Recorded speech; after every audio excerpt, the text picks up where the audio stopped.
You are tired in a way that doesn't respond to rest. Sleep might come and go, but this tiredness stays. It's already there when you wake up.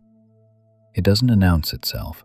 It just settles back into place, like it never really left. You've been strong for a long time, long enough that it stopped feeling like something you were doing and started feeling like something you are. People rely on it. Situations assume it. Even you assume it most days without thinking. Right now, that strength feels heavy. Not heroic, not admirable. Just heavy. Like carrying something you forgot how to put down, or maybe never learned how to put down in the first place. You're still functioning. You're still getting through things. That's part of what makes this confusing. Nothing is obviously wrong. There's no clear moment where it all broke. It's more like a slow wearing down, a thinning, a sense that whatever used to refill you stopped doing that a while ago.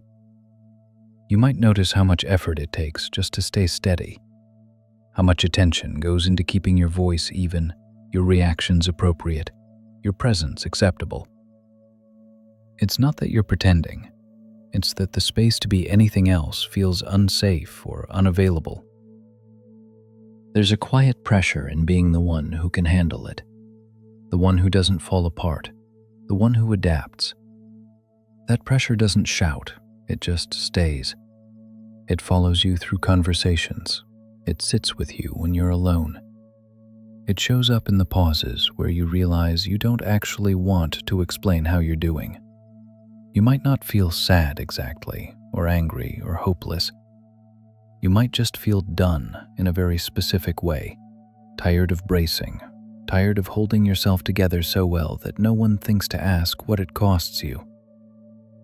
There's no dramatic collapse here, no scene, no breaking point that makes sense in a story. Just a steady awareness that continuing to be strong feels harder than it used to, and stopping doesn't feel possible either. So you're here, inside that tension, still upright, still moving, but already tired of being the one who always manages. You didn't plan to stay this long. At first, it was just what needed to be done. Someone had to hold things together. Someone had to keep going. You told yourself it would pass, or that once things settled, you could rest. But time kept moving, and you stayed. You learned how to cope quietly, how to minimize what you felt so it wouldn't spill over, how to tell yourself it wasn't that bad, or that other people had it worse. You learned how to keep your expectations small enough that disappointment wouldn't knock you over. There's a certain guilt that comes with this kind of staying, a voice that says you don't have the right to be tired because you're still functioning, because you're still alive, because you haven't completely fallen apart. That voice doesn't yell, it just keeps you in line. You might notice how often you swallow things before they can turn into words, how quickly you redirect when your thoughts get too close to what hurts. It's not dishonesty, it's survival. You learned what was safe to show and what needed to stay tucked away. Being strong became a way to stay connected, to stay chosen, to not be a burden. Somewhere along the way, it started to feel like if you stopped holding it together, something important would be taken from you. Respect, love, belonging, safety. You may have asked yourself quietly whether anyone would still stay if you weren't like this, if you weren't reliable, if you weren't steady, if you didn't always manage. It's not a question you say out loud. It just lives in the background, shaping how much space you take up. So you keep going, even on days when the strength feels thin, even when you're not sure what you're staying for anymore. You tell yourself to just get through this part, and then the next part, and then the next. You didn't stay because it felt good. You stayed because leaving or stopping or softening felt like it would cost more than you could afford. Being strong like this takes something from you. Not all at once, not in a way that's easy to point to. It's taken in small, steady amounts over time, until you start to notice what's missing. Your energy goes first, not the kind that shows, the deeper kind.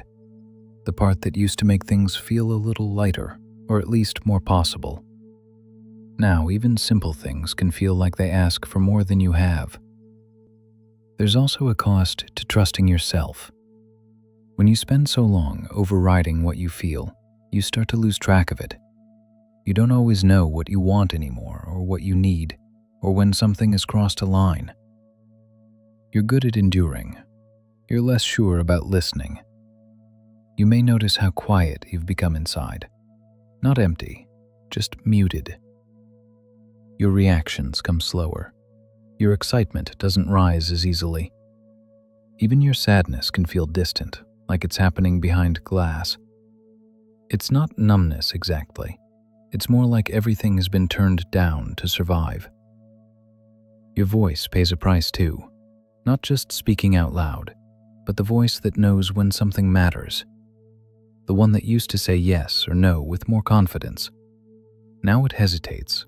It checks the room first. It asks whether it's worth the effort. There are moments when you catch yourself feeling strangely absent from your own life. Like you're participating, but not fully there.